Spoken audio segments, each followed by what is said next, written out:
Hi guys, what's up? Alex here. Today we are here in Hungary to try and finish on the podium as Lewis Hamilton. Obviously, remember back to the real Hungarian Grand Prix, had a problem in qualifying which meant he started from the back, and we're going to try and do the same and try and recreate the podium, the podium that he managed to get from starting at the back of the grid. Obviously, yet again, another 3-lap race. I'm just trying to make it exciting, because if I did it over like a 20-lap race, or 25% race distance race, I should say, it would be pretty easy. But I think doing it over 3 laps makes it a bit more exciting, so a bit more of a challenge to it. So anyway, let's go when the lights go out, of course.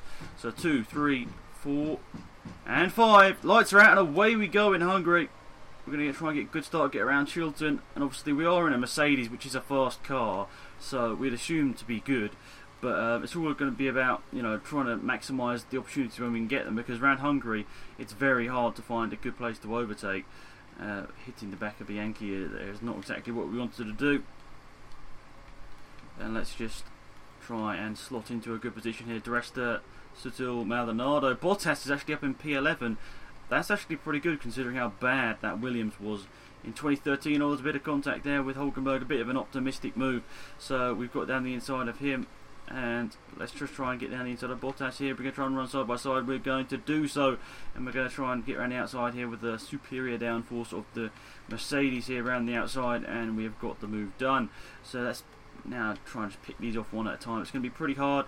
These guys are going to be pretty fast. It's going to be pretty interesting once we get up to sort of the Red Bull cars, because they're going to be really fast and they're going to be pretty hard to overtake. So, a little bit of a mistake there, trying to get around Gutierrez as quickly as possible here, because he isn't in exactly the fastest car, Sauber. And is he actually ahead of his teammate? I think he's ahead of his teammate, so that's pretty good. Yeah, actually, yeah, sorry, Hulkenberg's behind me, so yeah. So now battling out between the two Saubers, but we're going to go on the attack of Button straight away. Hopefully you won't be too defensive, and that's up to P9 now. Only 6 positions now to get onto the podium, so that is what we want to do. We want to just try and maximise every opportunity, as I said, and so far it's looking pretty good, but it's going to be pretty tight, because obviously the race gets longer as the race goes on, I should say. It's harder and harder to get into the overtaking opportunities. I'm actually going to have to overtake Rosberg to get onto the podium here, so that might be interesting. Hopefully no lost front wings end up in that battle. So let's get Grosjean. Can we do a Grosjean like Grosjean overtook Massa around the outside? But yes, it's not as hard because Grosjean backs out of the corner. Next up, Webber. And it looks like a McLaren's up there. Is that? But that's not Button. That's Perez all the way up there. Very interesting to see Perez all the way up in 5th position there. So Perez doing a great job in the McLaren. Obviously McLaren's last year's season wasn't too good. Sliding all over the place there. Not good, not good. Button's actually got past wait, well, I don't even know what I'm saying here. But anyway, this is going to be pretty tricky here. Dive it down the inside of Webber. Yeah, it's a bit optimistic move, but that's good enough. Can we get down the inside of Raikkonen? Oh, there's a bit of contact. Sorry, Raikkonen. Sorry, I've got to be aggressive with my overtakes. Okay, that was a bit too aggressive.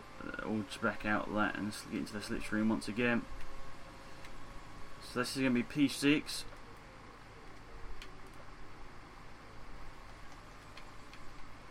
I'm going to go into fast fuel mixture here, guys. Otherwise, this could be trying to do the impossible. We set the fastest lap of the race, but are we going to be able to get there in time? Are we not going to be able to do a Hamilton? Perez going incredibly slowly there just because he got a bad run off the corner and I got to use Kerr, so it made it look worse than it actually was. So we're coming up to the back of Rosberg. Rosberg, please help me out.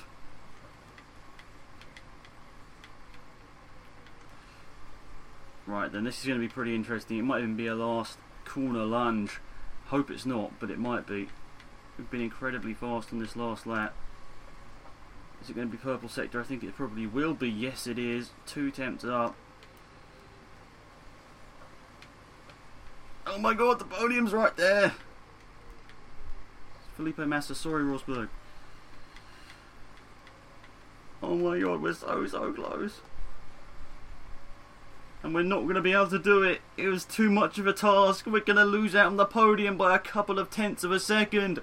No, we failed 2 now and we've won only 1.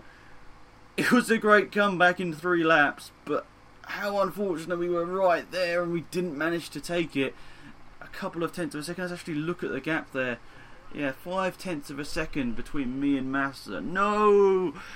Alright then, that was interesting, guys, but to win my overall task now, I'm going to have to win the last 2 challenges, so tune into those in a couple of days' time, and yeah, it's been Alex, I'm out here. Goodbye. So talking about this career mode, make it a lot more accessible to as many people as possible, because normally, well, all of the F1 games so far, you had to do the full season and all that sort of stuff, but now you don't have to do the full season. You can choose from shorter seasons, including 7 and 12 race options for a season.